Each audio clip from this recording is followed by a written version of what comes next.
Second is it also ensure that, वो ये भी देखिए इंश्योर करता है कि जो माइनॉरिटी है उसके डिमांड्स और ओपिनियंस को वैल्यू किया जाए, वो भी वॉइस कर सकें. Next question is what is inter community and intra community domination. See, when one community dominates another community it is called the inter community domination.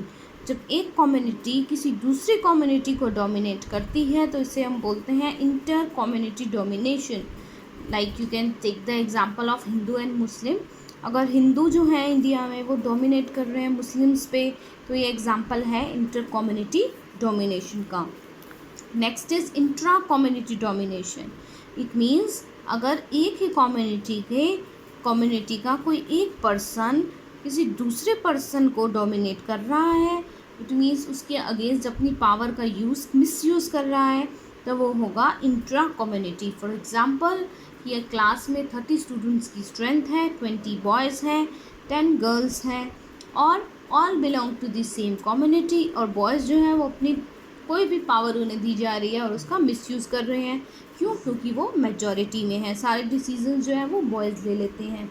देखिए क्या कह रहा है, when people of one community dominate other.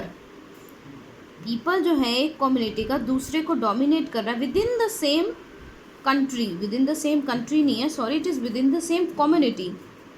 It is called the intra community domination. Alright, now we will come to our last assignment. Okay, this is your last assignment.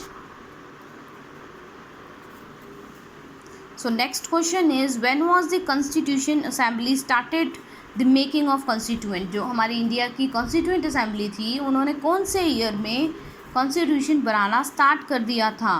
Answer is 1946. What was the problem faced by the members of the Constituent Assembly during the making of the Indian Constitution? जो हमारे members थे constituent assembly के, जब वो frame कर रहे थे constitution, तो क्या क्या प्रॉब्लम्स उन्होंने फेस की?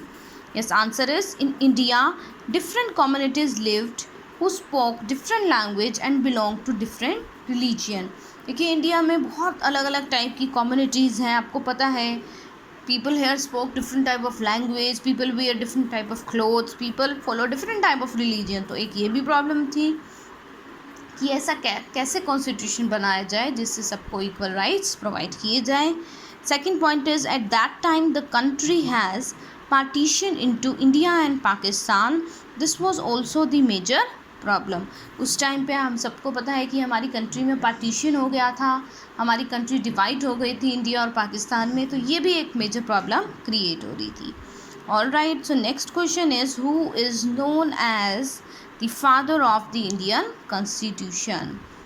इंडियन कॉन्स्टिट्यूशन का फादर किसे कहा जाता है? Answer is doctor B.R. Ambedkar, और you can say doctor Baba Saheb Ambedkar. इसको जो है हम डॉक्टर भीमराव अम्बेडकर भी लिख सकते हैं, वो भी आपका करेक्ट होगा. He was known as the father of the Indian Constitution. Why? Because he plays a very very important role in making the Indian Constitution. सबसे important role था उनका. ऑल राइट, और उन्होंने जो है ऐसा एक कॉन्स्टिट्यूशन बनाया जिसमें सबको इक्वल राइट्स प्रोवाइड हों. So students, this is all about your assignment questions. So your homework is you will have to learn these assignment questions and I'll take your oral test.